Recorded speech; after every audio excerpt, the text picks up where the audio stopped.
1971 मध्ये agriculture development ट्रस्टची निर्मिती झाली. साहेबांनी पुढाकार घेतला. त्या ट्रस्टने त्या दिवसापासून आजपर्यंत जे काम केलं त्याच्यामध्ये या भागातल्या शेतीचा विकास झाला, दुधाचा विकास झाला. शारदानगर 1983 ला त्याची सुरुवात झाली. तिथून महिलांना शिक्षण असेल, आता कृषी महाविद्यालय तिथं आहे. त्याच्याचबरोबर बाल विकास मंदिर 1972 ला, विद्याप्रतिष्ठान 1990 ला. आणि ह्या सर्व संस्था इथं आल्यामुळे इथं असणारी मुलं शिकली, इथल्या मुली शिकल्या. या जर आदरणीय पवार साहेबांनी संस्था चालू केल्या नसत्या तर तुम्ही मला सांगा 10वी नंतर आपण कुठे शिकलो असतो? पुण्याला जावं लागलं असतं, पुण्याला भाड्याली घर घ्यावं लागलं असतं, हॉस्टेलमध्ये राहावं लागलं असतं. हे सगळ्यांनाच परवडलं नसतं. त्यावेळेस पवार साहेबांनी हा विचार केला, इथं शिक्षण व्यवस्था चांगली झाली म्हणून इथले मुलं आणि मुली हे पुणे आणि बाहेरच्या बाजूला न जाता गरीबाची मुलं मुली इथं शिकले. आणि इथं शिकल्यानंतर MIDC 88 ला आणल्यानंतर तिथं आपण काम करू शकलो. आज आपल्या या MIDC ची उलाढाल किती हो? 6000 कोटीच्या पुढे आपल्या MIDC ची उलाढाल आहे. इथं किती लोक काम करतात? 25,000 लोक आपल्या या MIDC मध्ये काम करतात. जेव्हा ही MIDC आली त्या दिवसापासून आतापर्यंत किती कोटी रुपये या MIDC मध्ये खर्च झाले? तर 7,500 कोटी रुपयाची इन्व्हेस्टमेंट आपल्या या बारामतीमध्ये आली आहे. तुम्ही म्हणाल त्या इन्व्हेस्टमेंटचं आमचं काय रिलेशन आहे, काय फायदा होणार आहे आम्हाला? अहो पण जेव्हा तिथं एखादं सिव्हिलचं बांधकाम करायचं असतं तेव्हा तुम्हाला पोकलान लागतं, तुम्हाला असंघटित क्षेत्रातील लोक तिथं काम करण्यासाठी लागतात, तिथं ट्रक लागतात, छोटा टेम्पो असेल, ह्या सगळ्या गोष्टी लागतात. आणि हे 7,000 कोटी या आपल्या बारामतीमध्ये आल्यामुळेच असंघटित क्षेत्राला खूप मोठ्या प्रमाणात फायदा झाला. जे पोकलान आणि जे JCB प्रकारच्या ज्या मशीन आहेत त्याला त्याचा फायदा झाला. रिक्षा असतील, छोटे वाहतूकदार असतील, ह्या सगळ्यांना याचा फायदा झाला. खऱ्या अर्थात त्यामुळे आपल्या या परिसराच्या विकासासाठी मदत झाली. आज 25,000 लोक काम करतातच, पण ट्रक, छोटा हत्ती, रिक्षा ह्या सगळ्या गोष्टी जर घेतल्या तर याच्यावर 1000 अशा गोष्टी तिथं आज लोक त्याच्यावर त्यांचं घर तिथं चालवतात. मोठ्या मोठ्या कंपन्या आपल्या या MIDC मध्ये कुठल्या आहेत आणि त्या कधी आल्या याचाही अभ्यास आपण सर्वांनी केला पाहिजे. श्रायबर डायनामिक्स 1992 मध्ये आली. ही काय नजीकच्या काळामध्ये आलेली कंपनी नाही. त्याला अनेक अडचणी आल्या. त्या अडचणी आल्यानंतर आदरणीय पवार साहेबांनी त्या अडचणी सोडवल्या. भारत फोर्ज 2006 कुणी आणली? भारत फोर्जच्या मालकाला जाऊन तुम्ही भेटा, ते तुम्हाला सांगतील कोणामुळे आम्ही बारामतीमध्ये आलो. त्यानंतर दूध का दूध आणि पाणी का पाणी तिथं झाल्याशिवाय राहणार नाही. PIJO कंपनी कोणामुळे आली? साहेबांमुळे आली. बावली असेल, फेरो रॉशर असेल, ह्या कंपनी कोणामुळे आल्या? सुप्रियाताई आणि पवार साहेबांनी पुढाकार घेतला. तिथं असणाऱ्या मॅनेजमेंटला ते जाऊन भेटले, बोलले, त्यानंतर ह्या कंपन्या इथं आल्या. त्याच्याच बरोबर ISMT 1990 ला आली. आता ती किर्लोस्करांकडे आहे, पण सुरुवात तर आपल्या या महाराष्ट्रामध्ये झालीच. आणि महाराष्ट्रामध्ये झाली असली तरी ती आपल्या बारामतीमध्ये झाली. या गोष्टीचा अभिमान हा आपण सर्वांनी ठेवला पाहिजे. टेक्सटाईल पार्क बद्दल आपण सर्वजण बोलतो, चांगली गोष्ट आहे, खूप महत्वपूर्ण विकासाचा एक टप्पा आहे. पण ती जी टेक्सटाईल पार्क आहे ती मंजूर कुणी केली असेल तर आदरणीय पवार साहेब जेव्हा मंत्री होते 2006च्या दरम्यान पवार साहेबांनी महाराष्ट्रासाठी 7 ते 8 टेक्सटाईल पार्क मंजूर केल्या होत्या. त्याच्यामध्ये आज बारामतीची टेक्सटाईल पार्क येते. आणि त्यावेळेसच्या सरकारने त्या टेक्सटाईल पार्कला तिथं सबसिडी दिली होती आणि म्हणून ती टेक्सटाईल पार्क आपल्याकडे आली. आणि आज 2000 पेक्षा जास्त महिला तिथं काम करतात. एअरपोर्ट, बऱ्याच काही गोष्टी आहेत. त्यामुळे ह्या सगळ्या गोष्टी कुठेतरी आपण सर्वांनी समजून घेतल्या पाहिजे असं माझ्यासारख्याला वाटतं. खरं तर सुप्रियाताई आणि साहेब बोलणार आहेत, मी 2-3 मिनिटांमध्ये काही गोष्टी फक्त माझ्या मनातल्या आपल्या सर्वांना सांगतो. त्यामुळे ही MIDC इथं असणं महत्वाचं आहे. पण या MIDCचा विकास होणं आणि नवीन नवीन कंपन्या येणं पण तितकंच महत्वाचं आहे.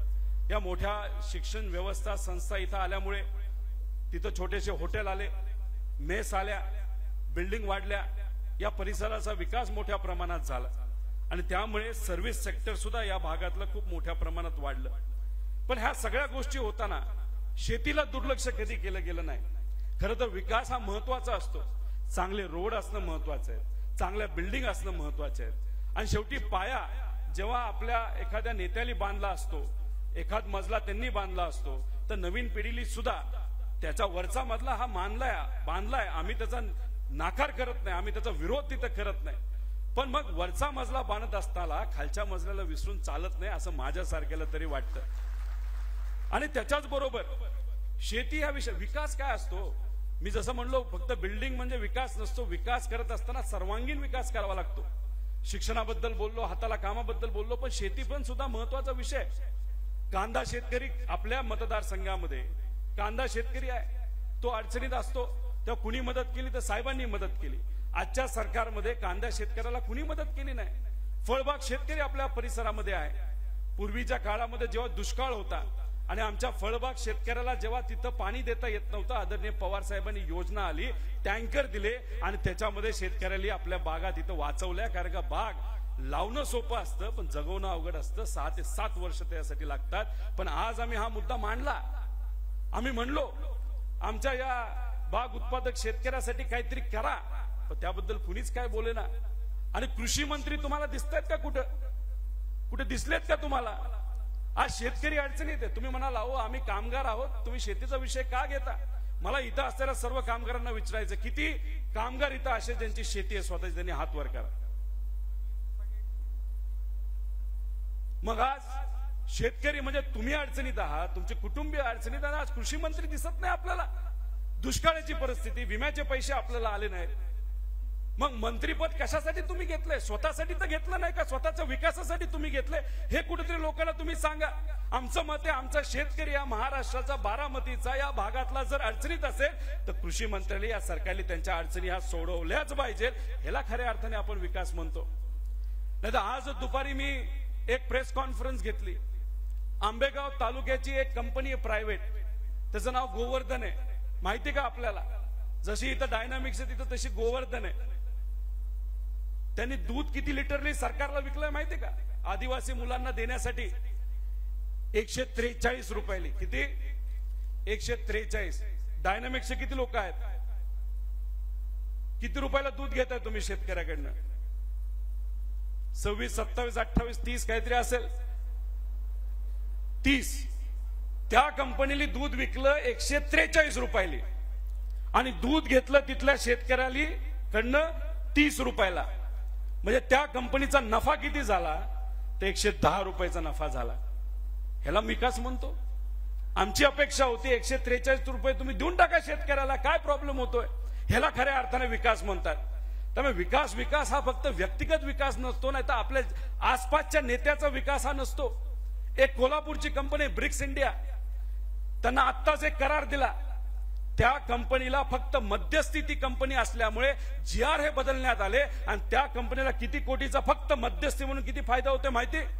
200 कोटी रुपयाचा. ह्याला विकास म्हणतो? ह्यासाठी आपण सत्तेत गेलाय, ह्यासाठी तुम्ही विचार सोडले, ह्यासाठी तुम्ही साहेबांना सोडलं. त्यामुळे हे जे नेते आहेत बाहेरचे ते काय बोलतात ह्याच्यापेक्षा कशासाठी ते गेलेत याची एक जाण आपण सर्वांनी ठेवली पाहिजे. दुधासाठी आम्ही लढतोय, शेतीसाठी आम्ही लढतोय, शेतकऱ्याच्या अडचणीसाठी लढतोय आणि ह्या सर्व विषयांकडे लढत असताना, बोलत असताना आम्हाला असं वाटतं विचार सुद्धा तितकेच महत्वाचे आहेत. बिल्डिंग महत्वाचे पण विकास सुद्धा महत्वाचा आहे. आणि जाता जाता फक्त आपल्या सर्वांना एक गोष्ट सांगतो जी तुमच्या निगडीत आहे. पार्लमेंटमध्ये आपल्या विचाराचा खासदार आणि अभ्यासू खासदार असणं का महत्वाचं आहे ह्या गोष्टी समजून घेतल्यानंतर तुम्हाला सर्वांना कळेल. 4 बिल येत आहेत, आलेत, पास सुद्धा झालेत, पण जसं लोकसभेचं इलेक्शन संपेल तसं हे 4च्या 4 बिल हे लागू होणार आहेत. ते कुठले बिल आहेत? Wage code 2019, industrial relation code 2020, social security code 2020, industrial safety and security code 2020. कुणी आणली ही पॉलिसी? केंद्र सरकारने. लागू झाली का? नाही. कशासाठी थांबलेत? लोकसभेसाठी थांबलेत. आता ह्याच्यामध्ये काय होणार आहे? ह्याच्यामध्ये जी वेज कोड 2019 मध्ये आज तुम्हाला 20,000 रुपये पगार असेल, 18,000 पगार असेल, बरोबर का नाही? तर त्या वेज कोड मध्ये केंद्र सरकारच्या नेत्यांनी असं सांगितलंय की इथं असणाऱ्या कामगारांना 4,500 रुपये महिन्याला मिळाले तरी ते जगू शकतात. ओके का तुम्हाला? 4,500 रुपये म्हणजे मिनिमम वेजेस ते कुठं घेऊन जाण्याचा प्रयत्न करतायत. 4,500ला हे धोरण कामगारांच्या हिताचं आहे का कामगारांच्या विरोधातलं आहे? तुम्ही मला सांगा, कोणाच्या हिताचं आहे? 4,500 रुपये मिनिमम वेजेस. त्याच्याच बरोबर आपण विविध कर्मचाऱ्यांना वेतनातून पैसे कपात करण्याचे अधिकार हे पूर्वी आपण जी युनियन आहे, तुम्ही आणि मालक एकत्रित बसायचा, चर्चा करायचा, मग निर्णय घ्यायचा. आता या बिलामध्ये तुम्हाला विचारण्याचीच जरूरत नाही, युनियनला विचारण्याची जरूरत नाही. डायरेक्ट मालक ठरवणार की तुमच्या पगारातून काय काय कापायचं आणि कशी कशी कपात तिथं करायची. हा अधिकार या बिलातून तिथं मिळणार आहे.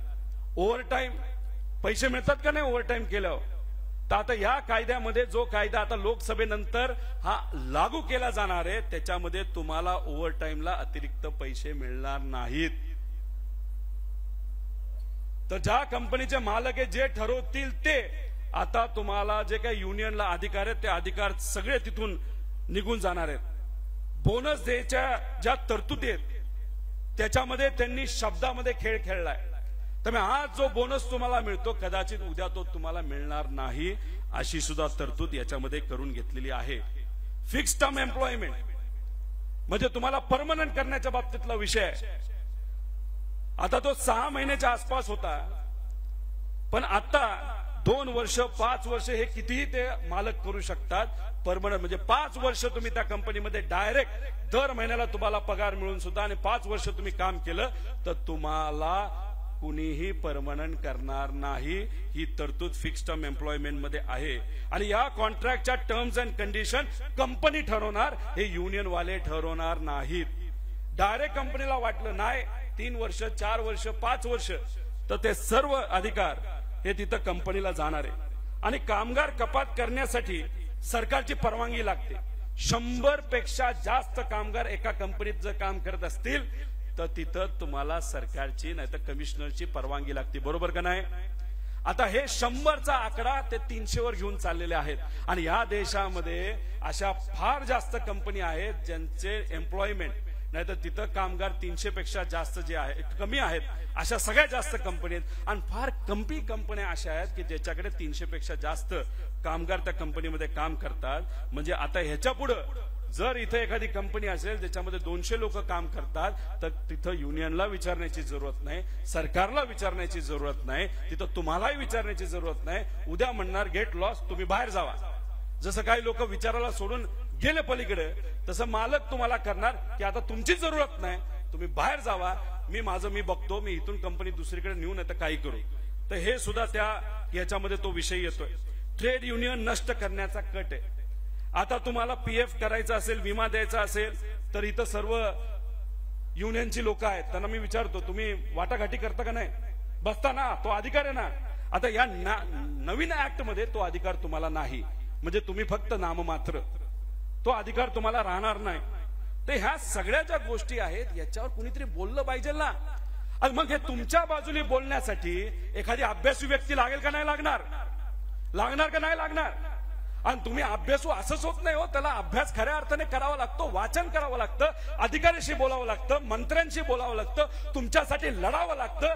त्याशिवाय कुणीही उत्कृष्ट असा पार्लमेंटरियन होत नाही ज्या सुप्रियाताई झालेल्या आहेत. एकदा झाल्यात का? अनेक वेळा झाल्यात. आरक्षणाचे मुद्दे त्यांनी मांडले, भाजपच्या कुणीही मांडले नाहीत. केंद्रामध्ये मराठा आरक्षणाचा मुद्दा कुणीही मांडला नाही, सुप्रियाताईंनी मांडला. धनगर आरक्षणाचा मांडला, लिंगायत समाजाच्या आरक्षणाचा मांडला, मुस्लिम समाजाच्या आरक्षणाचा मांडला. मग बाकीच्यांनी काय केलं? खासदार झाले आणि मी खासदार झालो नाही तर झाले म्हणजे विषय संपला, मिरवायला मोकळे. अरे असं नसतं. मी अनेक खासदार बघितलेत, लोकांच जात नाहीत, भेटतच नाहीत कोणाला, डायरेक्ट 4.5 वर्षाला येतात. सुप्रियाताई भेटतात का नाही भेटत? तुमच्या अडचणी समजून घेतात का नाही घेत? त्यामुळे ह्या खासदार होण्यासाठी स्वतःचा स्वार्थ आहे, त्यांना तिथं पद घेऊन लोकांसाठी लढायचे, पण त्यात तुमचा सुद्धा स्वार्थ आहे. त्यामुळे ह्या सगळ्या गोष्टींवर चर्चा करण्यासाठी आणि तिथं संधी तर मिळाली पाहिजे. सुप्रियाताईंना संधी मिळते, बाकी कोणाला संधी मिळत नाही. आणि भाजपच्या खासदारांना तिथं बोलून दिलं जात नाही. आणि भाजप बरोबर जे मित्र पक्ष गेलेत त्यांना वरून आदेश येतो या विषयावर बोलायचं आणि या विषयावर बोलायचं नाही. आता जर केंद्र सरकारने कामगारांच्या बाबतीत हे धोरणं आणली असतील आणि वरिष्ठ नेत्यांनी हे जर पास केलं असेल तर भाजपाचे खासदार याच्यावर बोलणार का तुमच्या बाजूने? का भाजपच्या मित्र पक्षाचे लोक याच्यावर बोलणार आहेत का? आणि ते पास पण केले. म्हणून खऱ्या अर्थाने याच्यावर कुठेतरी लक्ष देण्याचे बाकी बरेच मुद्दे आहेत. मनरेगाचे, रोजगार हमी योजनेचे, कॉन्ट्रॅक्टचे आहेत. खरं तर मला आणि आपल्या सगळ्यांनाच साहेबांना ऐकायचं, ताईंना ऐकायचं, पण मी एक तुम्हाला सांगतो, याच्यामध्ये तुमचा सगळ्यांचा महत्वाचा स्वार्थ आहे. सुप्रियाताई तुमच्या अडचणी समजून घेतात आणि तिथं पार्लमेंटमध्ये ते मांडतात आणि मांडल्यानंतर त्याच्यावर खऱ्या अर्थाने अभ्यास होतो, त्याच्यावर कमिटी फॉर्म होते, त्याच्यावर चर्चा होते आणि अनेक असे विषय ते कदाचित सुप्रियाताई तुम्हाला सांगू शकतील की त्यांनी मांडल्यामुळे काही प्रमाणात ब्रेक लागला. आता हे 2024 पर्यंत का राहिलं? कारण का सुप्रियाताई, काँग्रेस आणि असेच आपल्या विचाराचे इंडिया आघाडीचे जे सगळे नेते आहेत त्यांनी पार्लमेंटमध्ये हे सगळे मुद्दे मांडले म्हणून आता तरी हे शांत आहेत. पण 400 पार करायचं म्हणजे काय तर कोणालाच विचारायचं नाही, डायरेक्ट हे सगळ्या गोष्टी तिथं पारित करायच्या आणि मग तिथं जे काय लागू करून टाकायचं. मी तुम्हाला सांगतो, काल केजरीवालांना आत घेतलं, ही फक्त ट्रायल आहे, ट्रायल. आपण ट्रेलर बघतो ना पिक्चर बघायच्या आधी, तसं आहे. तो 2024 नंतर संविधानच राहणार नाही, लोकशाहीच राहणार नाही. मग आपल्या मताचा काय फायदा? म्हणून तो फायदा आज करून घ्यायचा असेल आणि तुमच्या सर्वांच्या हिताचे प्रश्न जर आपल्याला पार्लमेंटमध्ये खऱ्या अर्थाने मांडायचे असेल तर आपल्याला शिक्षित, अभ्यासू आणि ज्यांचा ट्रॅक रेकॉर्ड आहे अशाच खासदार आपल्याला लागणार आहेत. आणि तुम्ही मनापासून सुप्रियाताईंच्या पाठीमागे राहावं एवढीच विनंती करतो. आणि इथं असणाऱ्या सर्व कंपनीला अजून एक मला विनंती करायची आहे की काही सोशल मीडियावर जर एखाद्या तुमच्या कामगाराने जर एखादी ट्विट केली आणि साहेबांच्या आणि विचाराच्या बाजूली असेल, छत्रपती शिवाजी महाराजांच्या बाजूली असेल, पुण्यश्लोक अहिल्यादेवी होळकरांच्या विचाराच्या बाजूली असेल, महात्मा फुलेंच्या विचाराच्या बाजूली असेल, शिवशाहू फुले आंबेडकरांच्या विचाराच्या बाजूली असेल आणि तुम्हाला जर कोणाचा फोन आला तर कृपा करून या गरीबाच्या पोरांना नोकरीवरनं काढू नका, एवढीच विनंती आपल्या सर्वांना करतो. आणि आपण सर्वजण एकत्रित लढूया. काही झालं दमदाटी कुणी काय केली तर शेवटी आपण आहोत. आपलं मत हे महत्वाचं आहे, आपलं मतदान हे महत्वाचं आहे. आणि कुठल्याही राज्यकर्त्याला, कुठल्याही आमदारांना, कुठल्याही खासदारांना सगळ्यात महत्वाची गोष्ट कुठली असेल तर ते मतदार आहेत, तुम्ही आहात. आणि तुम्ही जो निर्णय घ्याल तोच फायनल होणार आहे. एवढंच या ठिकाणी आपल्या सर्वांना सांगतो आणि जास्त न बोलता इथंच थांबतो. जय हिंद, जय महाराष्ट्र, जय स्वाभिमान. एबीपी माझा, उघडा डोळे बघा नीट.